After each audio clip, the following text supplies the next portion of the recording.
Hello, thank you for joining me. Welcome to the Great Tank Sew Along.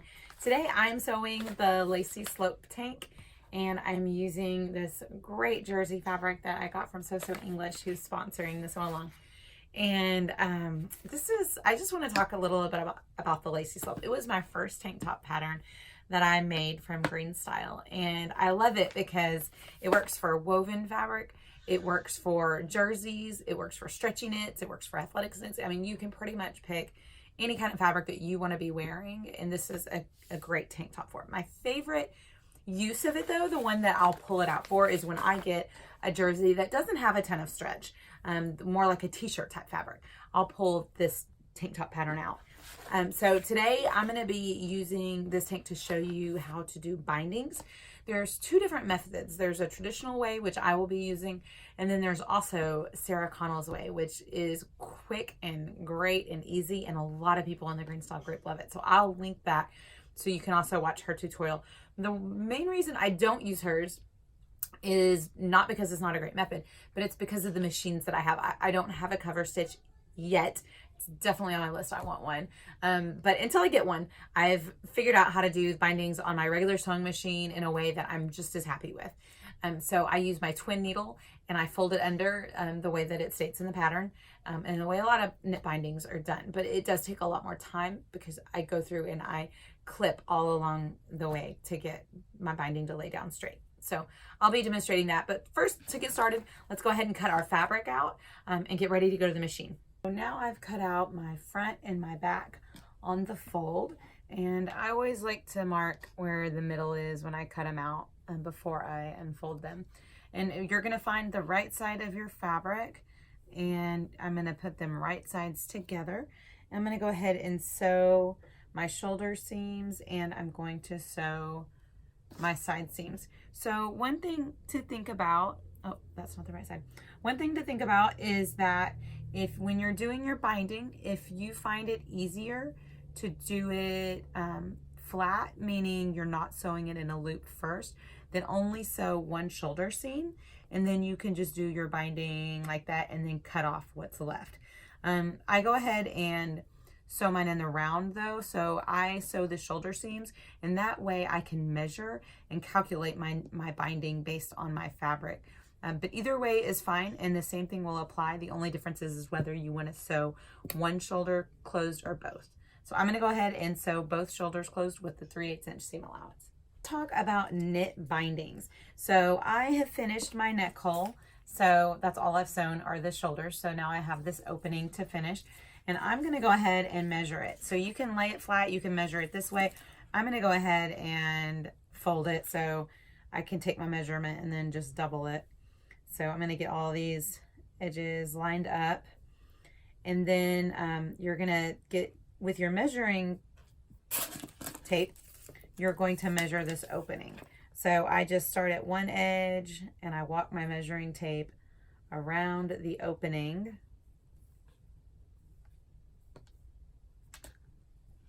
And I get 13.5. So now you're going to think about the fabric that you have. Does your fabric have a lot of spandex? Does it have a really quick recovery, like an athletic fabric or a legging? Then you're really not going to want your binding to be very short, because it's going to pucker, because it's going to retain its shape whenever it's stretched. So you're probably going to calculate that one at 90% or even 95% to keep it from puckering. While this is a jersey knit that does not have a ton of spandex, it does not have a ton of recovery, and I suspect that it's going to want to lay nice and flat when stretched. So I'm going to calculate mine at 85%. So that would give me my neck band of 22 inches, and then I'm going to add in 1/2 inch for seam allowance. I'll just take a 1/4 inch seam allowance there. So that's for that. The width on this binding is just 1 inch. So I'm going to get out this piece. I think I'm going to make mine wider than 1 inch though, because I like to double fold it. So I'm going to do 1.25 inches just to give me the room that I need. I'm going to move my shirt so I don't accidentally cut it.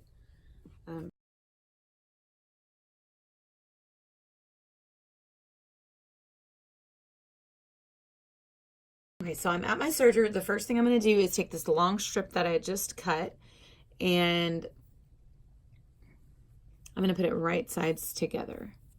So now I want you to be mindful that you've calculated your band and that it works for the fabric that you've had. So just keep in mind so you might want to play with your fabric. If it's a fabric you haven't sewn with before, you'll learn over time as you've sewn more and more which fabrics, how they behave, and how they lay on a garment. And I'm just going to tell you, if it's a jersey like t-shirt knit, it's going to not recover the same way. Okay, so just like you would with bands, you're going to go ahead and quarter it, and we're quartering it just so we can make sure that we've stretched it evenly. Okay, so I'm matching the center of the front to the center of the back, and then I'm finding, kind of moving that along and finding what's halfway between those two. And it's not your shoulder seam, it's actually closer to your front. And then I'm just making a mark. So I know you want to stretch your binding evenly.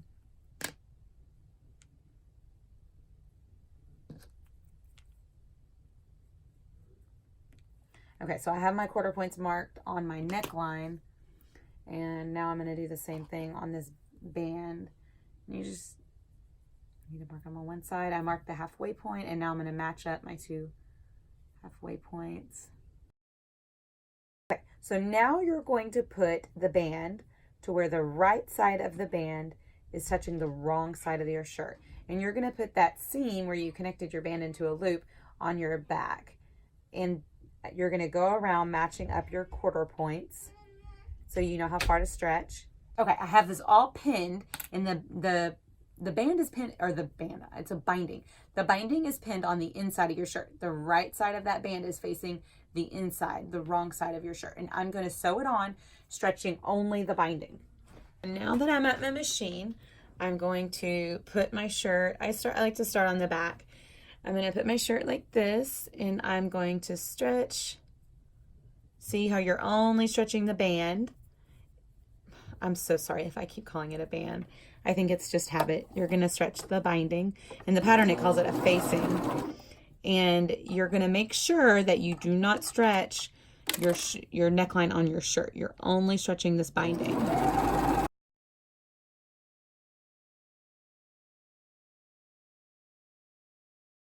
If your fabric tends to curl, just pay attention and keep uncurling it and taking your time.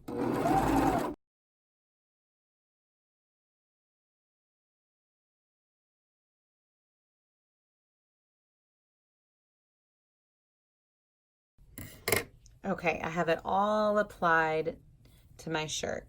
So this is what the right side looks like right now. So if you're like looking at from the side that faces out, it looks like this with this on the inside.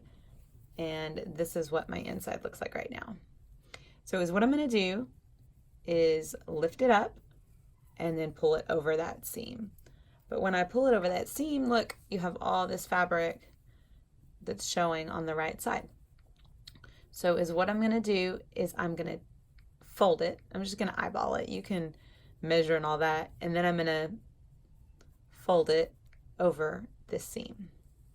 And notice I'm using a 1/4 inch seam allowance on this. If you want to have a thicker amount showing, like you want this to be wider, then you're going to need to make that piece you cut out wider. I cut mine at 1 1/4. You might want to start at 1.5 and see. You can always cut off extra, but I notice at 1 1/4 I get exactly just enough to cover that seam allowance when I fold over. So you can watch me. I am going to go through, and I'm not even that big of a pinning and clipping person, but this is one area where I notice a difference. When I just try and wing it by hand, I always regret it. So you can watch me sit here and pin all of this, and then we're going to go to our sewing machine and stitch this binding down from the right side.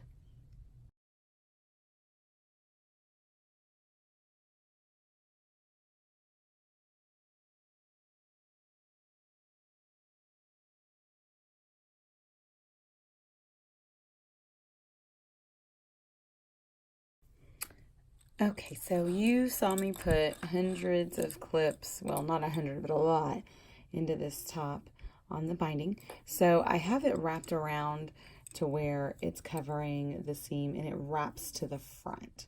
So this is what the back looks like, and then the front is what has the fold showing. So I'm going to be sewing that down. I have my twin needles set up. So I thread, usually I just grab my thread and then I'll do an extra spool. And then when I thread them, I'll thread this one first. And when I come around and when I get through the tension discs, I'll put that on the left side of it and go under, and then put, let's zoom in right here, and then put that thread through the left side of this right here. And then for the right one, I'll thread it through, and then I put it on the right of the tension disc right here, and then I'll put it on the right here, and then thread it here. I'm using a stretch twin needle, and I like the narrower ones. The narrow ones I've just noticed for me, they have a lot less tunneling. Okay, so now let's get started. On the back, and also another thing on my twin needle is that I set my tension up higher. So, and my machine goes to a max of 9, and I usually set it between 9 and 8. And then I also increase my stitch length to at least 3.5. So we're going to be sewing with the right side of our shirt facing up.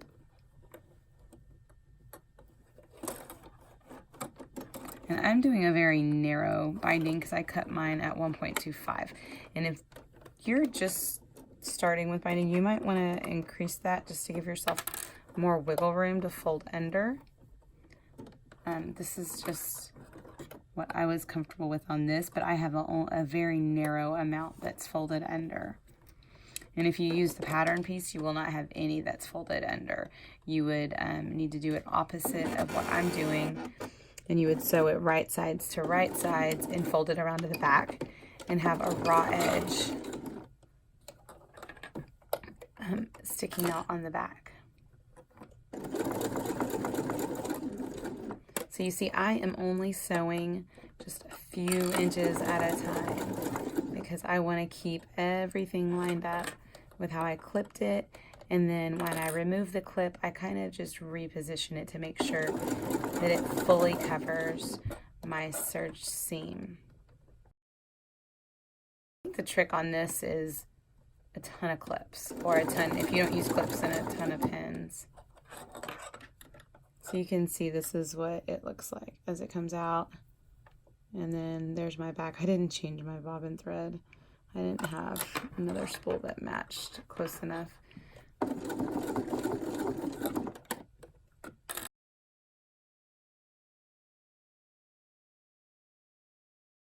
I think it's interesting to note that I'm not really stretching anything here. I am making sure it's laying flat, but there's nothing that I'm really like. So if I get to an area, I'll make sure that I'm not sewing like a crease into my fabric, but there's really nothing to stretch. It's just a matter of really going slow. You don't really want to speed through binding.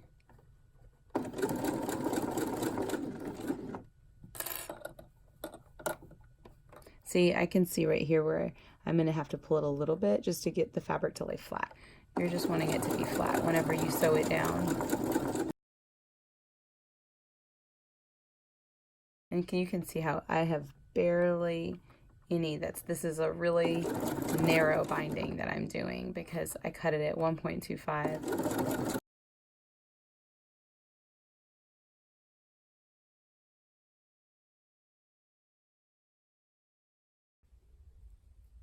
Okay, now I have finished doing my binding for the neck, and I'm going to give it a good press. I'm really happy with how the 85% turned out, and I think it lays really, really nice.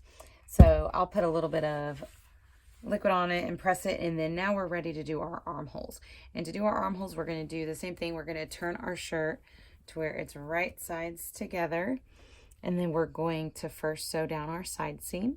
So you're going to start at the top right here and then go all the way down, or if you want to start at the bottom and go up, that's fine as well. Just make sure you do the same on both.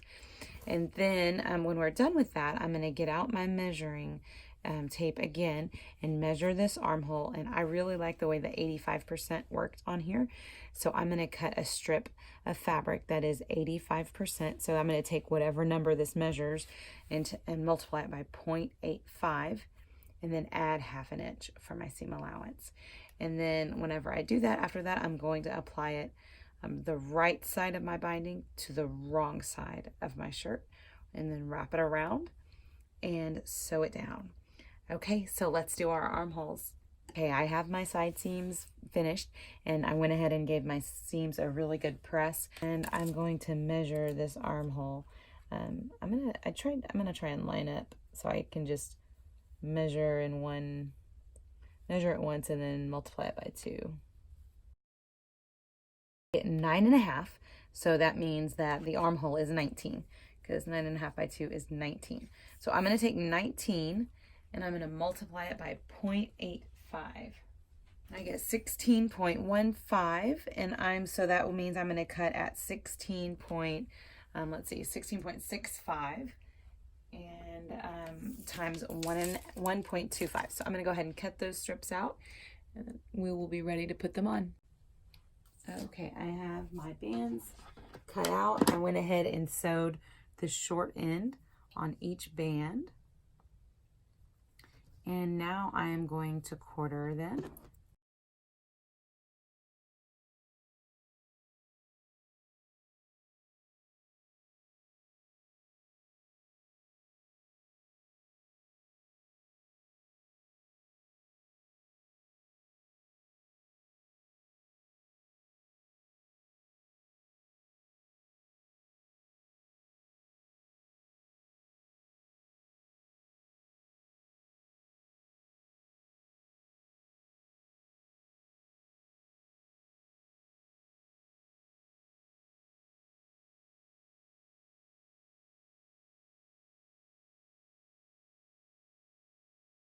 Okay, now that I'm at my machine, I'm going to be using my serger to serge these on.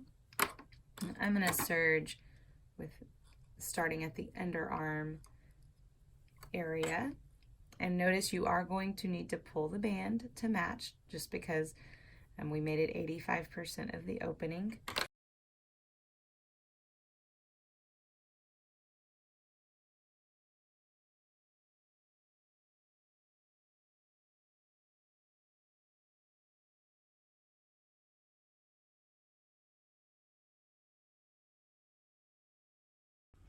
Okay, so now you are going to get out all of your clips, and we are going to be wrapping the binding around the front.